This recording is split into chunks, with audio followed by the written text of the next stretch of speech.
जंगल का एक खूबसूरत हिस्सा था जहाँ तरह तरह के परिंदे रहते थे। वहाँ सबसे ज्यादा मशहूर नाम था कालू कौवा का। ना वो कोई राजा था न राणा, मगर अगर बात खाने की आती तो जंगल के सभी परिंदे कालू को सलाम करते। कालू को बस खाना ही खाना पसंद था। भूख हो या ना हो, उसकी चोंच को हमेशा कुछ न कुछ चाहिए होता था। एक दिन कालू अकेला बैठा सोच रहा था। अरे वाह, ये जंगल में जो जंगली बेरियां और मीठे फल पककर लाल हुए हैं, उनको चखे बगैर अगर यहाँ से निकल गया तो ये फल बुरा मान जाएंगे। तो क्यों ना दो चार चख ही लूं। बस कालू कौवा ऐसा ही था। वो किसी परिंदे को नाराज कर सकता था, मगर खाने की किसी चीज को नाराज करना उसके उसूलों में ना था। सुबह उसने चिड़िया के घोंसले से चावल उठाए, दोपहर में तोते के दरख्त से पके हुए अमरूद तोड़े, शाम को कबूतर की बैठक से गेहूं की बालियां चुराई और रात को हुदहुद के पास से मीठे कीड़े उठा लाया। ऐसे ही गुजर रहा था कालू का दिन। मगर मसला तब आता जब कालू खाने के बाद कभी बदले में कुछ न देता। एक दिन सारस ने गुस्से में कहा, अरे कालू, कहाँ जा रहे हो? पहले तुमने मेरे तालाब से मछलियाँ खाई, अब कम से कम इसकी कीमत तो दे जाओ। कालू हंस कर बोला, अरे भाई सारस, हम सब जंगल के रहने वाले हैं, अपने ही भाई से कुछ मांगते अच्छा लगता है क्या? सारस बोला, क्यों नहीं, मुझे तो बहुत अच्छा लगता है। अब जल्दी से मेरे दाने दे दो। कालू अपनी चोंच सीधी करते हुए बोला। अरे भाई, मैं तो जा रहा हूँ, कल मिलूंगा। और ये कहकर वो उड़ गया। अब जंगल के सभी परिंदे कालू की इस आदत से तंग आ चुके थे। जहाँ भी कालू जाता कुछ न कुछ चख ही लेता। यही उसका लालच सबके लिए परेशानी बन गया था।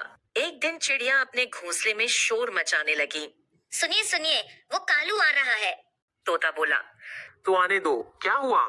चिड़िया बोली, नहीं, मैं नहीं मानूंगी। तुम सब अपनी अपनी चोंचें छुपा लो, अपने घोंसले बंद कर लो।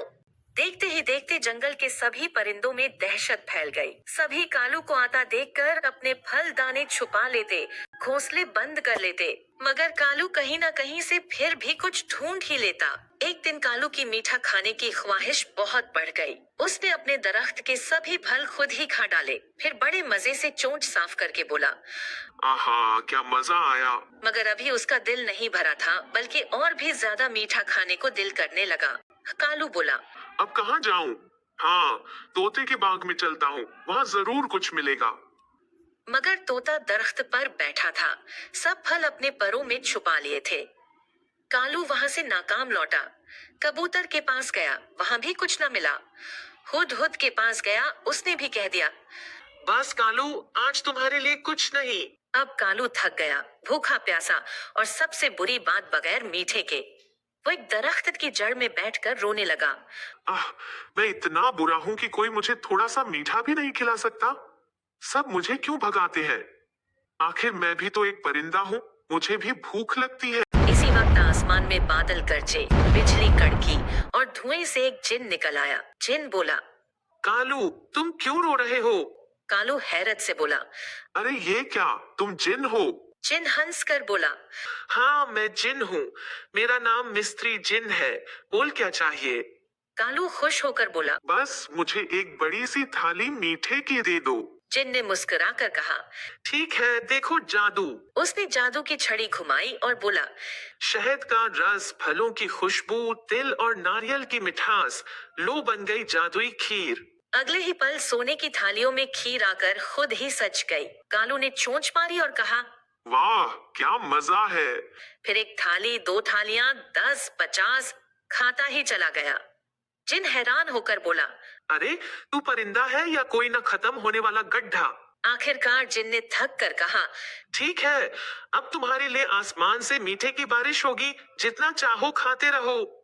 जिन ने जादू किया, बादल आए और बारिश की जगह मीठे की बूंदें बरसने लगी। पहले तो कालू ने मजे से चोंच खोली, मगर जल्द ही पूरा जंगल मीठे से भर गया। सभी परिंदे घबरा गए। ये क्या, जंगल में मीठे की बाढ़ आ गई। कालू भी थक कर वहीं बैठ गया, बोला, बस बस, अब और नहीं खाया जाता। मुझे बचाओ ए जिन, मैं वादा करता हूँ कि आइंदा लालच नहीं करूँगा और कभी किसी का मजाक नहीं उड़ाऊंगा। इसी वक्त एक जोरदार बिजली कड़की, कालू की आंख खुल गई। वो अपने दरख्त की डाली पर बैठा था। चोंच पसीने से भीगी हुई थी। कालू बोला, हाय, ये तो ख्वाब था। मगर इस ख्वाब ने कालू को बदल दिया था। अब उसने सबके फल वापस किए, सब परिंदों से माफी मांगी और सचमुच सुधर गया। जंगल के सब परिंदे दोबारा खुश हो गए और कालू ने भी लालच छोड़कर मिल बांट कर खाने का मजा सीख लिया।